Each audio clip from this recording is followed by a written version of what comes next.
สบายดีพ่อแม่พี่น้องหมดสุขุทุกคนมื้อนี้มาพบกับพ่อค้าคือเก่าเนาะพี่น้องเนาะมื้อนี้พ่อค้าอยากมาเว้าเรื่องที่ว่า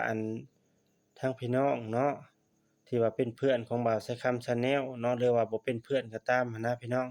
ที่เข้ามาเห็นคลิปของบ่าวไซคัมน่ะนะพี่น้องที่พอที่พ่อค้านี่นะหรือว่าบ่าวไซคัมชาแนลนี่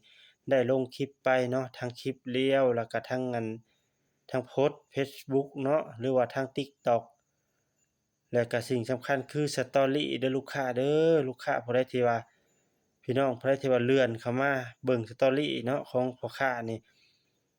บ่แม่นผู้ติดตามหรือบ่แม่นเพื่อนก็ให้กดติดตามให้แน่พี่น้องโดยเฉพาะพี่น้องชาวเพจชาวเฟซบุ๊กทั้งหลายที่ว่าบ่แม่นเพื่อนของบ่าวไสคำหั้นนะพี่น้องให้ติดตามให้แหน่เข้ามาเบิ่ง Story ก็เด้อให้กดติดตามให้แหน่พี่น้องกดติดตาม